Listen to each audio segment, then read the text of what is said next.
Over 60? The way you get out of bed is aging your body faster. The day doesn't really start when your feet touch the floor. It starts earlier than that. It starts in that quiet, half-awake moment when your eyes open, but your body is still deciding what kind of day it's going to have. The room is familiar. The light is soft. There's no urgency. And yet, before anything else happens, something important is already underway. Your body is listening. It's paying attention to what comes next. Not to judge you, not to test you, but to learn from you. And what it learns in those first minutes sets a tone that carries much further than most people realize. If you're over 60, this moment has probably changed over the years. Maybe slowly enough that you didn't notice. You might lie there a bit longer now. You might scan your body before moving. You might check how your back feels, how your knees feel, how your shoulders feel. You might roll slightly, adjust the pillow, take a breath, and only then begin the process of getting up. This doesn't feel like a problem. It feels sensible. It feels respectful. It feels like listening to your body. And in many ways it is. But there's another message being sent at the same time, one that is quieter and more influential than you think. The way you get out of bed is not just a movement. It's a conversation between your body and your brain. It's one of the first full-body transitions you make every day. And because it happens when your system is still very open to input, it carries extra weight. When this movement becomes cautious, segmented, and heavily supported, your body doesn't interpret that as wisdom. It interprets it as a signal that capacity is limited. Over time, it adjusts accordingly. Not dramatically, not suddenly, but faithfully. Most people believe aging is something that happens to them, something external, something unavoidable. But a large part of how old the body feels is shaped by how it is used, especially in moments that repeat every single day. Getting out of bed is one of those moments. You do it thousands of times over the years. And because it feels small, it feels insignificant. But repetition is what the body responds to most strongly. Not intensity, not effort, consistency. Think about how you rise now compared to years ago. Perhaps you roll to your side, push yourself up with your arms, sit on the edge of the bed, wait, then stand. The arms work hard. The legs follow. The movement is broken into stages. There's often a pause between each one. This sequence feels controlled. It feels careful. But it also teaches your body something very specific. It teaches your legs that they are secondary. It teaches your balance system that it needs extra time. It teaches your spine to brace rather than flow. Over time, these lessons don't stay in the bedroom. They show up everywhere. Later in the day, standing up from a chair feels heavier. Climbing stairs requires more focus. Walking on uneven ground feels less secure. You might assume this is just age, but often it's familiarity. Familiarity with moving in pieces instead of as a whole. Familiarity with relying on support instead of coordination. Familiarity with hesitation. Hesitation ages the body faster than effort ever could. This doesn't mean you should rush or force yourself. It means you should understand the cost of always being careful in the same way. Care without challenge slowly becomes limitation. The body needs to be reminded of what it can do. And mornings are one of the best opportunities for that reminder, because the body hasn't yet settled into the patterns of the day. When you first wake up, your nervous system is recalibrating. It's deciding how alert to be, how protective to be, how much energy to allocate to movement. The first signals it receives matter. If the first signal is, we need to be very cautious, the system stays guarded. Movements feel stiffer. Balance feels less reliable. Muscles respond more slowly. Not because they're weak, but because the system controlling them has been told to prioritize safety over function.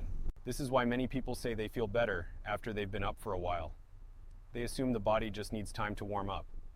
But what's really happening is that the nervous system is slowly being convinced that movement is allowed today, that it's safe to participate. That effort won't lead to harm.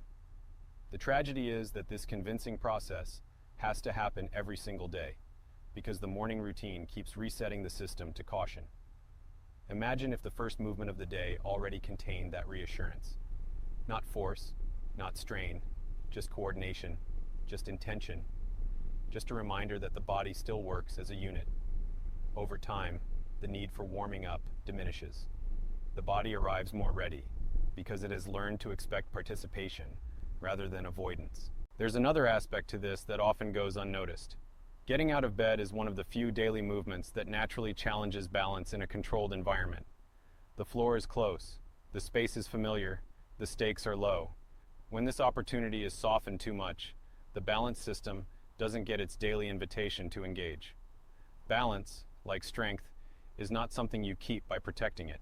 It's something you keep by using it gently and consistently. Many people over 60 are more afraid of falling than they are of weakness, and that fear is understandable. But the irony is that excessive caution in movement can increase fall risk over time by reducing confidence and coordination. The body becomes less practiced at responding, less practiced at adjusting, less practiced at trusting itself. And when an unexpected situation arises, the system that should respond smoothly hesitates instead. The morning rise from bed is also deeply tied to posture. When you push up with your arms and lean forward, your body practices a posture of collapse. Shoulders round, the spine flexes, the head comes forward. This posture doesn't disappear when you stand. It carries into how you walk, how you sit, how you breathe. Over years, this contributes to the feeling of being folded by age, not because the spine can't be tall anymore, but because it hasn't been invited to be. Posture is not about standing straight. It's about how the body organizes itself against gravity. Every time you rise from bed in a way that avoids using your full height, you reinforce a shorter version of yourself, a version that feels heavier, slower, more effortful. Again, not because of damage, but because of habit. Habits are powerful because they don't ask permission. They run quietly in the background. And the habit of how you get out of bed often goes unquestioned for decades. People adapt to it gradually, assuming each change is temporary, until one day they realize it's not. There's also an emotional component that's easy to miss. The morning is when many people take inventory of their bodies. If the first movement feels difficult, it colors the rest of the day. It creates a subtle expectation of limitation. That expectation influences choices. You might decide to do less. You might postpone things. You might avoid certain activities, not because you can't do them, but because the day already started with a sense of effort. Over time, these small decisions add up. The world becomes smaller, not dramatically, just a little less varied, a little less spontaneous. And that shrinking is often blamed on age, when in reality, it began with how the day was entered. It's important to say this clearly. None of this means you've done something wrong. The way you get out of bed now likely came from listening to advice, from responding to discomfort, from adapting intelligently to your body. That adaptability is a strength. The problem is not adaptation itself. The problem is never revisiting the adaptation to see if it's still serving you. Bodies change. What was protective at one stage can become limiting at another. Wisdom is not sticking with the same solution forever. Wisdom is adjusting as conditions change. If you've been getting out of bed the same way for years, your body has learned that pattern deeply, and it will continue to respond to it unless you give it new information. New information doesn't mean drastic change. It means subtle shifts in awareness. It means noticing whether your legs are participating or waiting. It means noticing whether your movement feels like a single action or a series of compensations. One of the most powerful shifts people experience is when they stop thinking of getting out of bed as something to get through and start thinking of it as the first movement of the day, the first conversation, the first signal. That shift alone changes how the body responds. When people begin to rise with a sense of coordination rather than caution, they often notice that standing feels more stable, not immediately, not magically, but consistently. They notice that their legs feel more present, that their balance feels more available, that they don't need as much time to feel ready. This isn't about becoming younger, it's about becoming more organized. Organization is what aging quietly steals when movement becomes fragmented, and organization is what can be restored when movement becomes intentional again. There is a common belief that if something feels harder in the morning, it must be avoided. But often, the opposite is true. Gentle engagement is what reduces that difficulty over time. Avoidance teaches the body to expect difficulty. Engagement teaches it to adapt. This doesn't mean ignoring pain. It means distinguishing between discomfort and danger. Discomfort is often the body saying, "I'm not used to this anymore." Danger is the body saying, "Something is wrong." Most morning stiffness falls into the first category, and stiffness responds best to movement that is confident but not aggressive. The problem is that many people never test this gently. They assume stiffness means fragility. So they treat the body as fragile, and the body, obedient as always, becomes more so. Getting out of bed is also symbolic. It represents the transition from rest to action, from private to public, from stillness to engagement. When that transition becomes something you brace for, it affects how you approach other transitions. Standing up in public, speaking up, trying something new. The body and the mind are not separate in this way.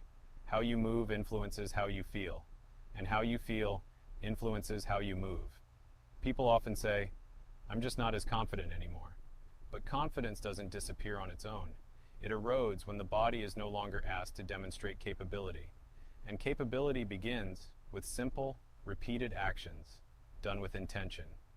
The way you get out of bed is one of those actions. Imagine if each morning began with a quiet reminder that your body still belongs to you, that it still responds, that it still participates, that you don't have to protect it from the day, but rather invite it into the day. That invitation changes everything downstream.